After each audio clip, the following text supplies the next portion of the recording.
In the midst of uncertainty surrounding the world because of the health pandemic and even our economy, it's entrepreneurs that are helping to drive recovery. For the last year or two, we've seen an increase in more and more professionals and leaders starting their own businesses.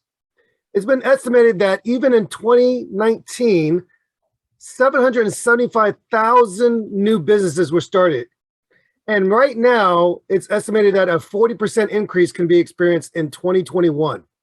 We're pleased to have our friend, Rich Munguia, join our program. Rich is the founder and CEO, senior advisor of Elite Public Image, as well as the founder, CEO, and senior advisor of Elite Speaker Services. If you're a follower of the Twins Talking Up program, you've likely heard his commercials. We're glad to have Rich join the program. Rich, welcome to our show. Thank you for having me, guys.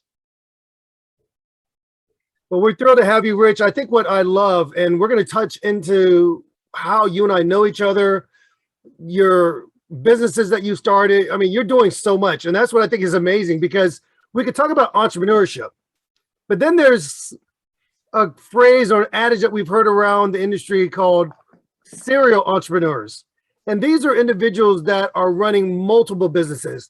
They're driven by passion. They're driven by the desire to let their creative juices flow. And they literally start business after business after business.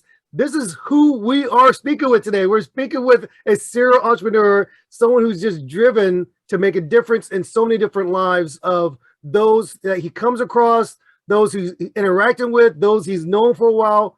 This is the kind of guy we're talking with today. And so we're glad to have Rich on the program. And Rich, we're excited to be able to have your thoughts on business, have your thoughts on life, but let's just go ahead and dig into who you are, what you're doing, etc. But Dan, I'll let you share some thoughts as well. Thank you very much, Dave. This is Danny. So Rich, very happy to have you on board. As David mentioned, over the last few years, I've seen you evolve and do many different practices. And I would tell you, there are many reasons. The three of us today, we're all entrepreneurs. We each of the three of us have our own businesses, but there are many reasons leaders are driven to become entrepreneurs. It could be a passion, a life situation, a job, career transition, or even a need that has to be fulfilled that for some reason you believe you have that ability to fill that need. Some even consider it being a side hustle, right? Having your full-time job while your part-time little venture you're trying to do is trying to take off and go somewhere. But what led you to become an entrepreneur, and what really led you to love, and what do you love about being an entrepreneur as well? Wow. That is a great and very thought-provoking question. I feel like a lot of what's happens in my life feels a little bit like an accident.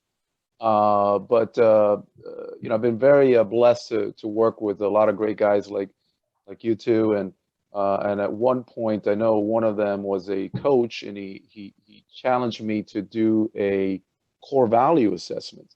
And I realized that the reason why I pursue being an entrepreneur is it's simply just how I'm wired, So the way that I'm wired, we all have a lot of core values. I encourage it. If you guys never done them, Sean Summercamp's a good guy to go to. You guys may already do them with some of your clients. We may have a couple hundred core values that we share with a lot of other people, but there seems to be 3, 4, 5 of them that kind of bubble to the top, and so my core values include freedom, So if I've worked in the corporate world, and when you work in the corporate world, which is great, it's a blessing to have a great job and have benefits and have all that. It's not unusual that you're working now under somebody else's schedule, somebody else's timeline, somebody else's vision, and being an entrepreneur works really well with my sense of freedom. Another core value that I have is connecting with others. I think it's important for me to connect with others and not sort of be stuck in one type of work. And I enjoy building things. I did start by working for other companies, in the late 80s, early 90s, where I was helping to build other people's companies. companies, and just learning, wow, I really like this, gaining all this knowledge, all this information. What do I do with it? Sooner or later, you just started opening up my own companies. That's how I got into it. This is Danny, and I like how you went through that progression because it really reminds me of other serial entrepreneurs. Sometimes we look at high profile executives at big global billion-dollar companies. We think, wow, that is just the first time they start this company. But let's look at a couple examples, right? So Steve Jobs started Apple, Next, Pixar, and of course, Elon Musk, Zip2, PayPal, SpaceX, Tesla, Solar City. And then he has that company that does the tube system where you can do transportation for the tube system. I'm like, this guy's going to take over the world, right? And then, of course, Oprah Winfrey's business profile, including filmmaking, film production, the magazine publishing business, online media outlets, and her cable station. And then lastly, one of the richest people around the world, of course, flew in space, right? Richard Branson, who has hundreds of ventures in his field right now. Think about airlines, soft drinks, all under his first brand, the Virgin Label brand, which was a mail order record firm. So when you think about all these entrepreneurs and you think about these big successful people, they all started off with a couple of things here, a couple of things there, and it eventually led to either the one thing being successful or multiple things being successful. I want to throw out even Mark Cuban. If you read his book and his background, Sleeping on the Floor, it's just amazing how you think about all these individuals. And now he's the owner of the Dallas Mavericks. So he's had multiple businesses as well. So Rich, I think it's great to hear, first of all, your passion. Also, I think that most people, including yourself, had somebody that pushed you a little bit too. It wasn't just that you woke up and knew how to start businesses. You actually had some internal fire, but you also had somebody in your life that actually helped push you as well. Is that correct, Rich? Absolutely. Absolutely. Yeah. Through the years, there have been a number of entrepreneurs and a lot of these guys that you mentioned, I follow them. Sir Richard Branson, I remember seeing him speak at the World Business Conference in New York City. They call him Sir now, right? He's been knighted, you know, and yes, you know, I don't know if anybody thinks that they've sort of gotten to wherever they've gotten to on their own. They've lost sight. You know, we gain so much from other people.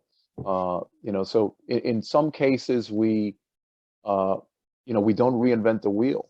There is a time to be innovative, but you know, we really need to learn from others how things work.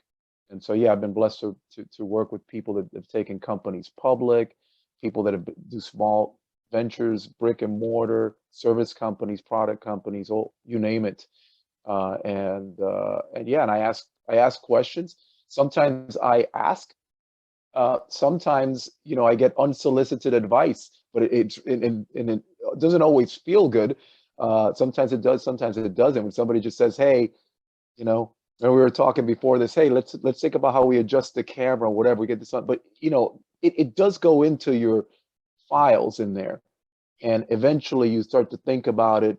And yes, we grow through the help of others, and I can name several people. Anthony Mitchell, you know, I think of he built several finance companies, and he's an English guy, and I remember how his structure was, you know, in doing that. My friend Dario Trejo, he built service companies, and you know, yes, I've learned a lot through the years from many different people. Rich, this is David, and I'm so glad that you mentioned that entrepreneur doesn't mean alone. It doesn't mean that you're on a journey by yourself, and you learn from other leaders, people who've been very successful. You understand that there are times you can feel like it's a lonely role and a lonely pursuit, but the reality is that you can invite in other thought leaders, people that can support you. And as a serial entrepreneur, you're growing businesses all the time. You have to rely on other people to really fulfill the vision that you have for those businesses. You can't have every little aspect of the business run through you. You've got to be able to trust the people around you. And that speaks so much to who you are and how much over the years I've gotten to know you, that you trust the people that are with you. They embrace that same vision you have. And I love that. And so I want to talk about two of the businesses that we've been more connected with recently, and that is the Elite Public Image, and then as well as the Elite Speaker Services. I first came into contact with you through our faith and churches, but we've also worked together on your Elite Speaker Services. What was the driving factor to starting a speaking bureau to highlight so many different professionals that you and I have both known over the years to get the voice out there? What led you to start those two businesses? And let's start specifically with the Elite Speaker Services. Sure. I'll be happy to speak about those. With the Elite Speaker Services, it was sort of the kickoff company for all the other elite companies. It's now under the umbrella of another organization that I formed. But I think that really came at looking. Sometimes we cherry pick. I've done a lot of companies, where we do the Jerry Maguire thing. You guys seen the movies, right? You work in a company for a while, you learn a few things, you leave, maybe a couple of clients follow you, and you form a company doing that. But with the Elite Speaker Services and all of the other organizations that are tied to that, I literally was looking for something I wanted to do that I was passionate about, that I felt was valuable to me. It worked really well with my core values. I felt that I might make a difference doing it. It wasn't just about making money, because we all need to, pay bills and what have you. And that's what's the driving force behind the Lead Speaker Service. I said, well, I know all these amazing people. Remember we talked about getting advice and having these other people that we learn from. And it just so happens that I'm like, wow, I know all these amazing people. I wonder if I can do something with this. And why are some of these amazing people not at the forefront? Because as I looked at, because this is for those that don't know, it's pretty much an organization that provides services to public speakers, subject matter experts of all types, athletes, musicians, rocket scientists, doctors, it doesn't matter, that are going out there. And I noticed that even when I was listening to different public speakers or different messages, these people didn't always have good character or great integrity. They might have had a great message, but then you read about them on the news and they were just arrested for this. And you're like, and I'm not judging those people, but it dawned on me that I know a lot of amazing people, apart from the ones that are already famous, that have great messages. Can I do something with this? And I was so passionate about it and that's what drove me to it. More passionate than the businesses that were making me generating much higher revenues for me, that I said, on my dime, I'm going to go and I'm going to fly and see if I can convince some of these people. I started with the tribes that I have a relationship with first. I said, if I can convince some of these people, or if they're willing to do it, I'll make it easy for them. Then we'll go for it from there. And I made this sort of my thing. If they give me their cell phone number, because if they don't give me, and I'll never abuse it, I'll never just call them, text them for no reason. But if they give, because they're hard, an affluent person is notoriously difficult to reach. They're all so busy at their exploits. So that's how it started. I started traveling, sort of working on a deficit. It's not unusual for me. If you build a business, you know what it's like. You're going to start a restaurant. You got to do the lease.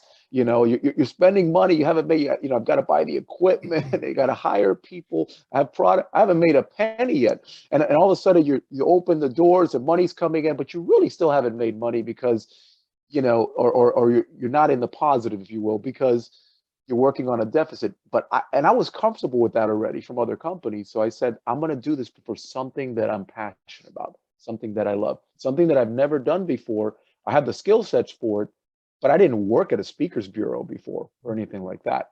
So that's kind of how it got started with it. But yeah, I love it, Rich, because some of those speakers that you have featured in your bureau are heroes to me. They're people that I've listened to over the last 26 years, and I've learned a lot from them, their work, and now to be able to see them on the stage where other organizations and companies can bring that talent in to encourage, strengthen, support their vision, that's pretty inspiring. And it is not as easy as you might think to just start a speakers bureau. You can't just go, I'm going to grab the most talented people and bring them in. I love how you said, if they could give me their cell phone number, then I know that they're willing to buy into this vision. I know that they're willing to partner with me to really not just build their voice, but to build their exposure. And that's what kind of led you to building the elite public image. You're saying, look, I'm not just going to get you on stage. I'm going to help everything about your profile, your brand, everything behind the scenes, everything who you are. Your message needs to be further emphasized through your social media presence, what you're doing, how you're coming across. So that's how elite public image came in. So you started building layer upon layer to really support these professionals you're bringing on board, right? That's correct. And you know, and ultimately, we talked about what's going to be the topic of this discussion, you know, because there's a lot of directions we can go. This is a real blessing. A lot of people call me and ask me about this stuff, and it's very interesting. We can talk about it all day. It's like, what do we narrow down as what we're going to speak about? And one thing I'll say is, even before the Speakers Bureau, you know, even before Elite was a thought in my mind, I already had through the years an idea of a simplified sort of recipe for success, you know, in there. And if this wasn't there, then whatever I built just didn't last. Ultimately, whether it was professionally, personally, or any other way. So I think that that's really at the core of it. You know, we want to build something. We're all building something. I mean, I speak to you guys, and you know, you guys are identical twins, but you're not identical. You have different personalities, different characters, different strengths. Some of them, yes, some of them are similar. Some may, but ultimately you're two different people. And you're collaborating on this, you know, in this particular talk with it's twin under the brand Twins Talk It Up. But ultimately you're building stuff. You know, and I watch, I look, you know, I'm very interested in what you guys do. I'm like, wow, look at what they're building now. I know Danny's very techie. I wasn't, you know, along with, you know, lots of different jobs I've done in the past. I've worked in the tech world. You know, I was part of the acquisition of the largest, what at that time was the largest acquisition of a U.S. company by a non-U.S. company, and it was in the tech space. It was when NTT Docomo acquired Vario at the time. You know, when Vario was the world's largest web hosting company at the time, and I was doing co-location. So I watch it. I'm curious, what's he doing on the cloud? What's he doing with tech? What's this whole data center thing? You know. And I watch you with DSB leadership, but so you guys have to have this recipe to last as well. You know, you have to know this recipe. You know, and so and I think you guys sort of already do. Sometimes we just have to figure out, where am I falling short? Because I want to last. I want whatever I'm doing last. So that's something I'm interested in telling you guys about. This is Danny, and I appreciate you bringing that up, Rich, because when we think about, just as you said, we look at everything, we think about the future, we think about the success. I really loved how you said, yeah, you're thinking about how to make money, then you're trying to scale your business, you're hiring employees, and you're still not making money. I mean, you're making money, but you're not making an income. And it's so true. Many businesses that Dave and I have started over the years, starting an IT company, a services company, and now a cloud computing company, a sales training company, public speaking training company. We're like, oh my goodness, every aspect you're making money, but then it takes a while before you can actually make money that you can bring home. And so people think an entrepreneur, oh my goodness, everything is a success, but they don't think about all the hills that the individual had to climb, the hurdles they had to climb. And even when they're making money, that they're still not putting money in their pocket. They have to pay back their employees, pay back, investors, whatever it may be. It's a lot of work. And one of the things I love about being an entrepreneur and also having my identical twin brother as an entrepreneur is that you're ultimately a problem solver. And you, as Dave was talking about, you saw a need for people to become public speakers who needed help to become public speakers, who also wanted to make sure they had high character profile. And then you also talked about working on their image, right? You have to have a good image. You have to have a good presence. And then you talked about also helping them with their social media presence. So you took one need and it made multiple business behind it in order to ultimately help that one client. And then you guys launched the book publishing, putting together framework and all that stuff. So you have so many areas. It ultimately solves one problem. How can I make the professional speaker stand out? I love all that. And it's really about solving problems. And I think about thinking of you, even you may not be the billionaire yet, but I think about you and I think about Elon Musk, right? So Elon Musk has this thing what he calls simplified first principles. He takes every single thing and breaks it down to the basic question of, can I make it better? Can it be more simple? And that's how he's able to take Tesla and make it into a global brand. Can I make batteries better? Batteries are heavier. Can I make it more sufficient? Can I make it more efficient? Can I roll cars out faster? Can I create a big plant where I can stamp metal and do it and pre-stack it so it's easier to assemble cars? Can I make the cars with less components, less parts, so it's easier to get out the door, it's faster to get out the door, it's simpler to replace, there's less parts to break down? So all these questions came down to the fundamental aspects. And someone asked Elon, hey, Elon, if I was going to start a business, what kind of business should I start? And that's not the right question. The question should be, how can I take a problem or take what's happening today and how can I make it better? How can I improve on that? And he said that his company does not spend any money on marketing. And you wonder, how does he grow his company to be such a global brand and not spend any money on marketing? Because he fine tunes everything down to the basics, simplifies it, makes it better, and then other people tell other people about it. So I just love how your story, and I think really people need to think about your story. They really need to think about how you came down to solve one problem. And that one problem led to making it even better, and then making that even better, and then even making that even better. To where your speakers have integrity, your speakers have social media, your speakers have presence, your speakers are finding speaking gigs, speaking opportunities. Your speakers are also getting the opportunity to do webinars, podcasts, and then ultimately a book. This is something that no other firm that I know of is doing. They do one thing well or another. You're saying, look, I'm going to take this one individual and I'm going to walk them from the beginning to the end through their journey. And that's what I really appreciate about that one aspect of you, because we are living it. Dave and I are living it. We're going through it. So I'm going to say that what we see in you, characteristics of entrepreneur, problem solver, seeing talent in individual, setting goals, making sure that the multiple businesses you have, you find time to do it. Even coming on the show today with us, flexible optimism. You're always about, hey, I know it can work. I believe it can work. Who wants to be my first test subject? Let's get it done. And then fine tuning it along the way so that ultimately you have the right product for your ideal clients. I think that's just phenomenal, Rich. I really do. And Rich, this is David, and I appreciate what Dan said, and I want to echo that. And we often try to shy away. Sometimes we can often shy away from other people praising, encouraging us. But Dan's right. You saw a need, Rich, especially within a lot of the circles or tribes that we're part of, and said, let me help build that out. Let me help provide a solution. And I love how Dan said Elon had a simple philosophy. How can I make it better? What can I do to simplify it? And you also, with your journey, have developed some type of a mindset where you've developed in your sense of leadership, your journey of leadership, your own recipe for success. And so let's dive into that a little bit, Rich. What are some thoughts that you have that you could share with our audience about how they can be successful as a professional? Do you have a recipe for success? What are the elements or foundational pieces that you encourage leaders to focus on to be successful? Wow. Well, first of all, thank you guys both for your comments. These are great.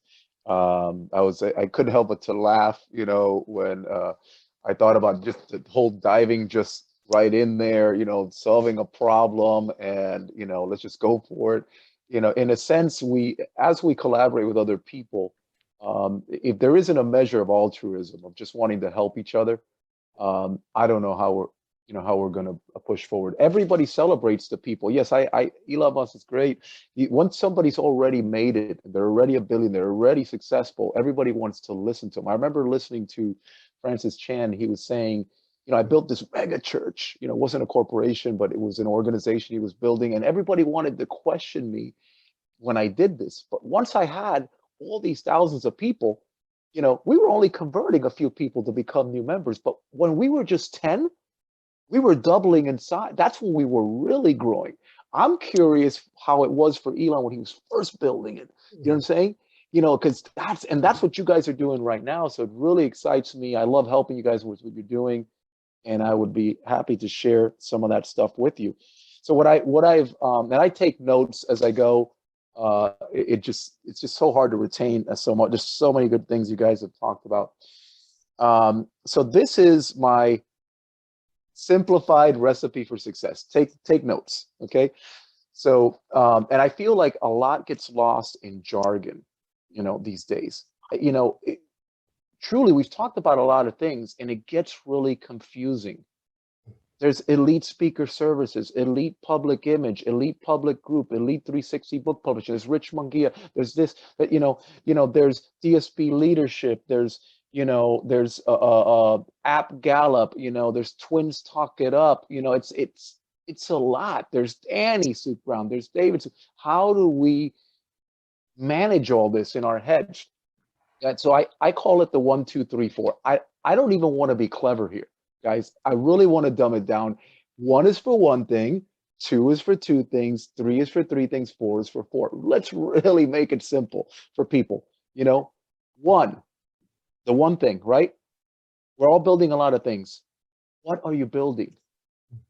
Which brand are we talking about? You know, are we, because that's part of what happens sometimes is we're all over the place and we just lose focus, right? Are we talking about Microsoft, or are we talking about Bill Gates apart from Microsoft? Are we talking about the Disney Corporation or Walt Disney? Are we talking about, you know, Virgin Atlantic, or are we talking about Sir Richard Branson? See, if you're looking for a book written by Sir Richard Branson, you're looking for a book written by Sir Richard Branson. You're not looking for a book written by Virgin Atlantic. You know what I'm saying? They're different brands, and arguably the most important brand that we all have is our personal brand. I know what it's like to have a bad reputation. You know, I know what it's like. You know, and if ever anybody wants to talk to me about how to recover from that, I have to go to multiple people and get advice on that. You know, but truly, we all carry a name. You know, and that you might say that every other brand or every other organization, every other thing that you're building, whether it's for profit, non-for-profit, secular, non-secular, you know, this market, vertically, diagonally, any other direction, you know, whatever industry, you know, they're all built on many brands of people. You know, you notice when you go to an organization, right? You go there, a lot of times they have this bio, especially when they're just starting out something. Who's behind it? Oh, Danny's behind that. What do we know about Danny? Well, Danny's got great integrity. Danny, whatever your strengths are, right? You know, that's who's behind that brand. I'm going to support it because Danny's behind it. Oh, Danny's partnered with his brother. Oh, they together, they're both great. You know, and so when you're building, you know, and you really want to simplify things, start with the number 1. Okay, what are we focusing on right now? You know, are we focusing on Twins Talk It Up? You know, or are we focusing on my personal brand? You know, because let's face it, you guys got books coming out, and it's not going to be written by Twins Talk It Up. It's going to be written by David. If it's a collaborative effort, it's going to be written by both you guys. I can't wait to read it. I want to sneak peek it, you know, but I'm trying not to, so I can read the finished product. The second thing, do you guys well, first of all, do you guys understand that? That's pretty simple, right? Keep it simple. Just keep it simple. What brand are we talking about? Sometimes things need to be rebranded. You know, I spoke to you guys. I'm like, you guys have very common names. If you look up how common David is, or how common Danny is, you know, or how common, sometimes we have to almost rebrand ourselves so we stand out. I'm working with a guy right now. His name is Michael Jackson. And he works with the Jacksons. You know, he's been on stage with the Jacksons, you know, and so he has to sort of stand out. Their brother is Michael Jackson, you know, unfortunately passed away.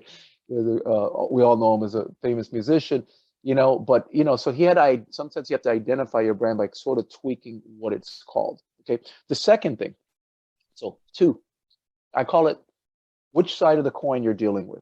There's two sides of the coin, you know, when you're building, you know, anything, right? There's the side of the coin that a lot of people like to talk to me about. They like to talk to me about the brand strategy, right? The brand strategy for Twins Talk It Up, the brand strategy for, you know, DSP leadership for elite speaker services, right? Or for the, you know, Rich Munguia, you know, personal brands, whatever the case may be, right? The image behind it. Hey, we're Google, we're the fun company. We all wear t-shirts to work, right? What's the image behind that brand? What do you want to be known for? And then the public's perception of that. You know, how does the public receive that? You know, what do they think of it? Do they like it? Is it likable? You know, the other side of the coin is how do you promote that? You know, how do you monetize it? You know, how do you convert, you know, somebody from being, you know, and I have a little recipe I have for myself, but we can do it from being just a managed relationship, a prospect, to a qualified prospect, to somebody who's interested in what that brand is about, you know, to finally an estimate that's being sent, or some kind of, or to finally they're active, they're assigned, you know, client or collaborator, whatever the case may be. How do you come? What's that process like? You know, think of it like this: the two sides of the coin. One side of the coin is like asking somebody for the date, right? You're asking somebody for a date. The other side of the coin is the reason why they say yes. Okay, the image, the brand, even though it feels like it's a waste of money. Okay, listen. Imagine being single. Okay, put your glasses like this. Let's make people laugh. Don't comb your hair. Go with a ripped shirt and ask a girl for a date and see how that goes for you. You know, go to court. The next time you get a ticket, don't send your lawyer. Go yourself. Have that look where your pants are a little bit down. You have a wife beater tank top in there. Go to the you're on, and you just, you know, and see how that goes for you. You know, in front of the judge. People are judged. People will judge you. You know, so the same thing if you're selling your house, right? I'll get into this one last example, right? You want to sell your house. We've all seen the shows where you fix up the houses, right? Open concept is this thing now, right?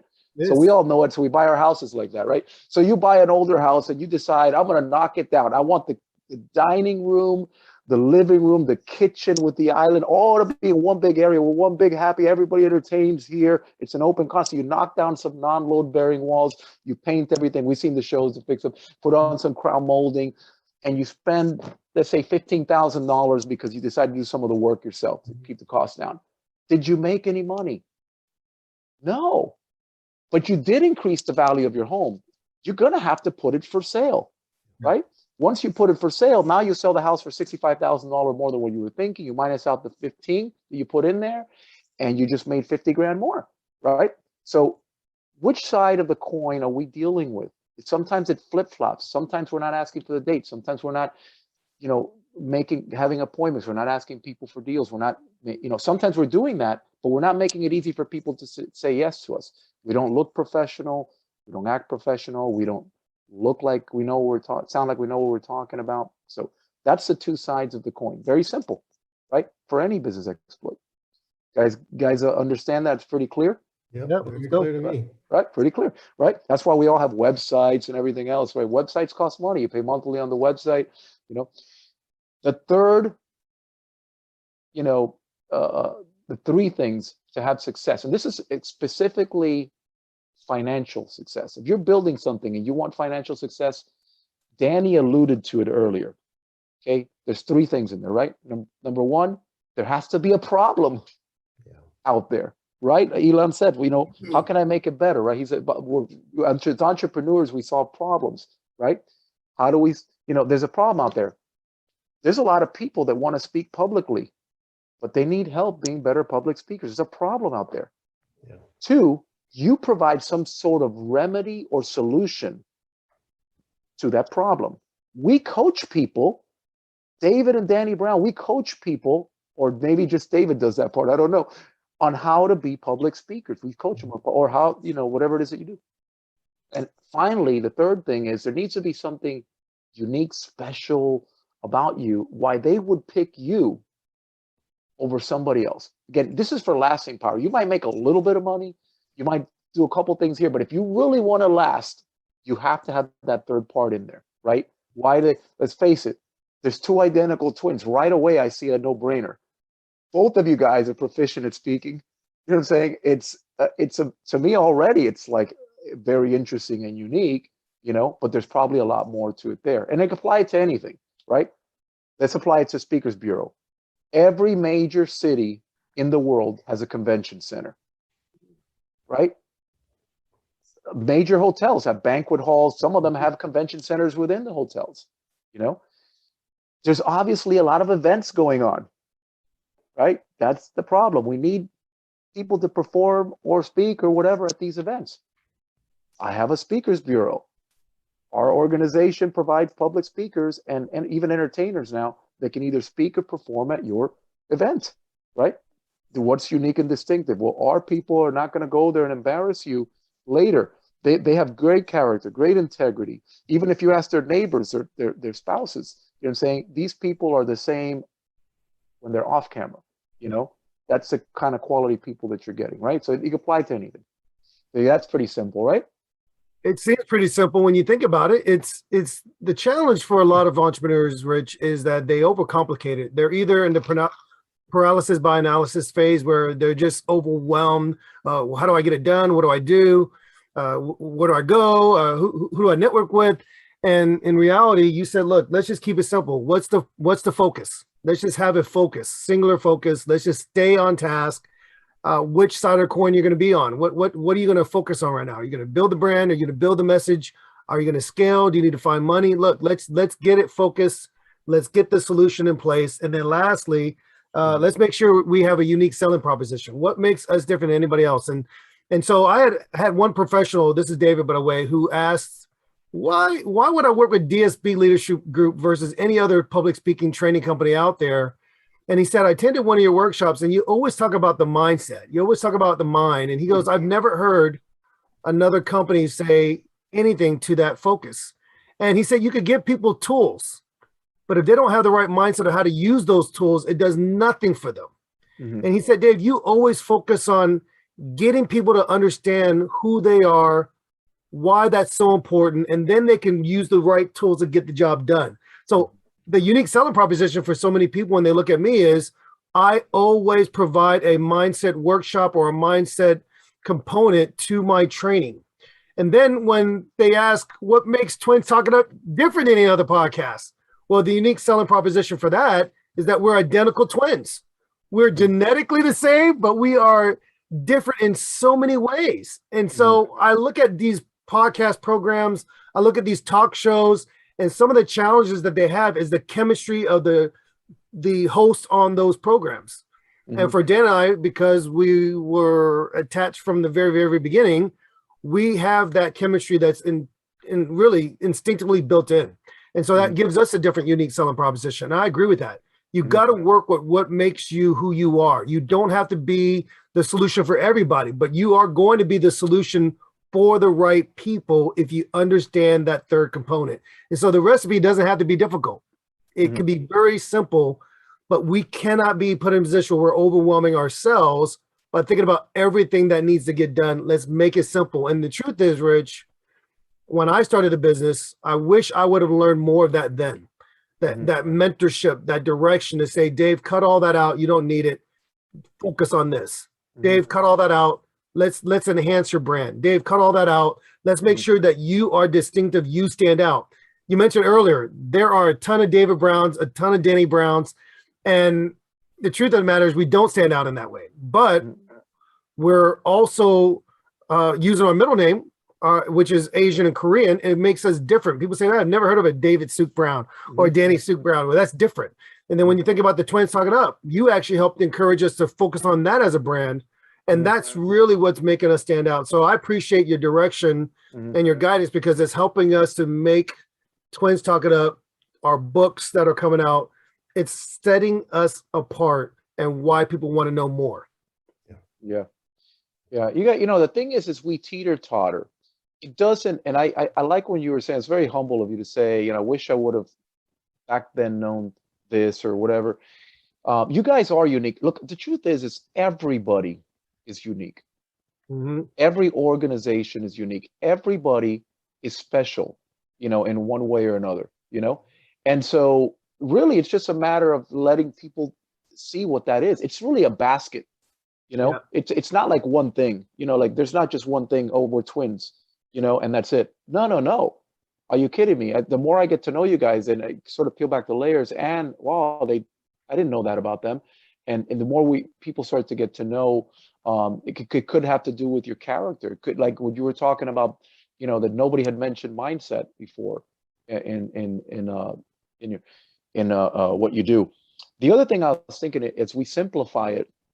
Sometimes even what we say, can get confusing to people. It means something to us because we use it so often. Unique selling proposition.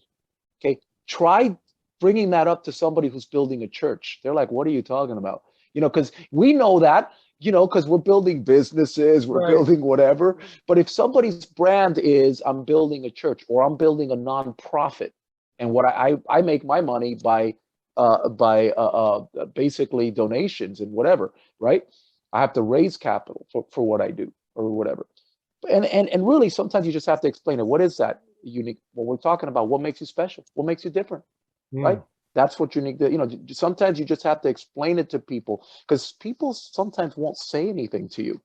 They'll just kind of nod their heads, but they don't really want to say what's a unique, and then they'll Google it later. What's a unique? We kind of used to hearing that. Not everybody builds businesses, but everybody builds something, some kind of brand, something. People are passionate about something. We all passionate about something. The fourth thing that to have success at anything, and by the way, it's okay to teeter-totter. If you were asking for the money for a long time, but you didn't work on your brand image, then you go and you work on the brand, tweak the brand image for a while. Right. But then you don't want to get so focused on that you don't, do your business, right? You get appointments, set up things, ask people, whatever the case may be. So I do think that it's really about balance. So Mhm. when I say this stuff, it's about long-term success. Right. As an entrepreneur, I know Danny was saying, we're all constantly fixing problems, even internally. Mhm. Even internally, I'm full of problems. I am a problem is my middle name.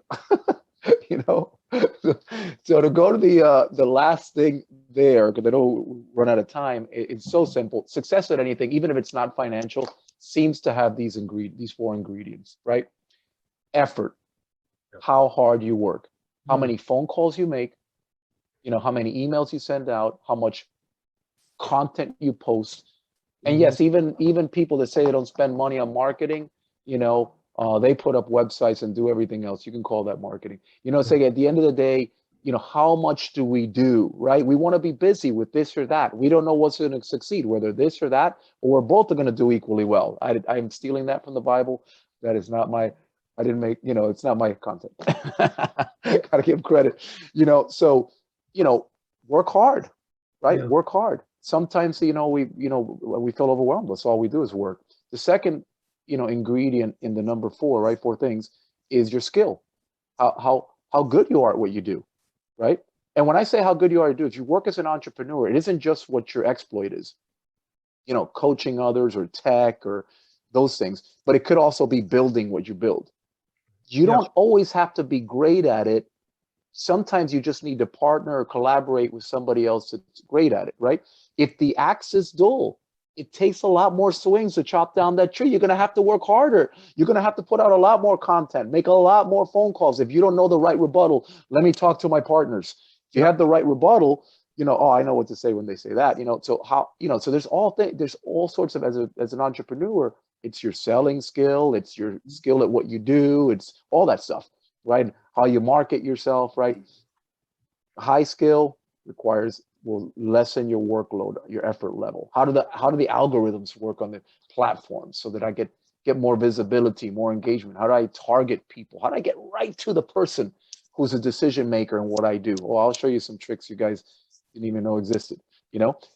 The third thing that's in there is basically, it has to do with our you could say our image, but it's our character, our personality, our you know, our attitude, you know. You see, if your attitude or your character, if you somehow come off that I just want people's money, or they just want my money, or they're arrogant, or they don't really care about me, they just care about themselves, you know, Yeah. that could trump to a certain degree how hard you work, how, you know, how skilled you may have the right rebuttal, but they're like, yeah, he knows how to say the right words, but this guy actually doesn't care about me. I'm just waiting for the, you know, for the punchline here. He just wants my money or whatever, you know? So people, you know, you got to be likable. You got to be, I like when you guys talk about being authentic. You got to be authentic. You got to be passionate. You got to be real, you know, with people. And they'll see through that. And the last thing, I know Christians don't like me saying it, but luck, I'll say it this way for the Christians: time and chance happens to us all. Good luck, bad luck, the earthquake hit, the storms that are happening right now, right? You know, good opportunities. I'll give you an example of that, okay? You're going into a restaurant. I shared this with you, David, the other day. You're going into a restaurant with your wife. She breaks her heel. Yeah. You know, oh my goodness, it's a nice restaurant. We're all dressed up. You walk back to the car. Thank goodness she has another pair of shoes. She switches her shoes. Your whole timeline changed. And as you're walking, the hostess is sitting you down to your table, and she's walking you past to the bar to your table. And at that very moment, you hear, and what we're looking is for somebody to help us build a cloud presence, and also to coach leadership, you know, skills, you know, to the executive staff. And you're like, that's what we do. And if you had not walked at exactly that time, but you can't build a business or anything on luck. What you can do is, if you've been sharpening how hard you work, you say, hey honey, I'm gonna give them a business card. I'm gonna talk to them. You do something, your effort, right? Your skill level is high. You know what you're talking about when you're speaking to the people, right? You're skilled at what you do. And finally, you're likable. So they're like, Yeah. all right, enjoy your meal, but we want to talk to this guy again, right? So you work on the other three, and then when opportunity kind of lands on your lap, then you're able to do something. That's a simplified, you know. So I'm always bouncing from one thing to the other with that. To you know, which is the area I'm falling short in, you know, so that I would have lasting power at whatever I build. That's fantastic. And I want to tell our audience today, as you're listening, Richard gave a simple formula. And I call this the KISS methodology, right? Keep it simple, stupid. We don't need a huge encyclopedia. We don't require 10,000 novels, books, written publications to give you the blueprint to be successful. I love how Rich had kept it to 4 simple steps. And really, I just want to recap the steps for our audience, because really at the end of the day, you have to adopt something simple for yourself. And Rich had 4 steps, right? One is your brand. And I think about when he started his company, and he thinks about all the people that Rich helps within his company, the public speakers. And really at the end of the day, there, as he said, there are banquets at conference centers all over the world, and people are hosting all the time, and they're going to need speakers. And what they want to do is get speakers with great character, great image that they can rely on. And so really, number 1, focus on your brand. Number 2, there's 2 sides to every coin. And then number 3, you got to solve a real problem, right? So as you go through the 4 steps, there's step 1, that means there's just 1 step. Step 2, there's 2 processes. Step 3, there's 3 processes. Step 4, there's 4 processes. So I hope that the audience understands it. You keep it simple. So number 3, solve a real problem. You provide a solution to that problem. It has to be unique, special, and then, of course, why they pick you, right? Something about you is why they're buying. Sometimes you think about a product, but they're really buying you, right? Not just the product, they're buying you. As Rich said earlier, when it comes to the Twins Talk It Up book that we have coming out, they're buying David and Danny Suit Brown. That's what they're buying. And then number 4, it's your effort, your skill. You gotta have some type of skill if you're gonna be providing a service, right? You gotta have some type of skill. Hey, I want to go fix Teslas for a living because there's not enough Tesla garages in this area. You always have to call it in and someone has to come out. It can take weeks before you get your car fixed. Wow. So I'm going to go ahead and do that. Well, have you ever been a mechanic? No, I don't. You haven't. Wow. You can't start a business. You've never been a mechanic, right? So your effort, your skill, your character and personality. Do Yeah. people like you? Do they trust you? Do you trust yourself? Do you believe in yourself?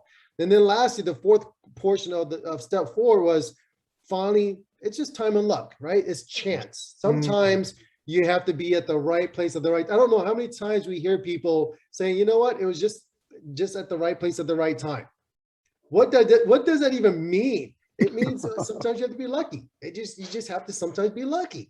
So that for Rich, this is his 4 steps. And I want to tell the audience, I mean, we're just grateful to have Rich on our program today. As David stated earlier, where we are at today with our brand and how we're doing things, it is all because of Richard really, really helping us out. And for our audience, look, if you want to grow your image, you're interested in being a public speaker, you're interested in one day having people know who you are, and you want a book to be done, you have to follow our program and you have to learn more about Rich through his website, right? So go to elitepublicimage.com. You can also go to elitespeakerservices.com. And then this is the way you can get in touch with Rich. This is the way you can get in touch with him. Ask him questions. Look, hey, I'm thinking about doing XYZ. I heard you have the 4-step simple principle, the 4-step for recipe, your 4-step recipe for success. How can I adopt that just for myself? This is where you go to get that. This is why you come to our content and come to listen to the Twins Talk It Up, because we bring people like Rich on the program who shares his secrets to success, who shares how he were able to take not only just an idea, but a couple of problems and solve those problems for people like you today. Rich, on behalf of my identical twin brother, David Soup Brown, and myself, we're grateful for you in our lives. We're grateful for you for what you're doing for our business, but we're also grateful that you took time out of your very busy schedule and the multiple businesses you have to come on the show today to impart wisdom to our audience. Wow. It's such an honor, guys. I really admire what both of you guys do. Thank you for having me.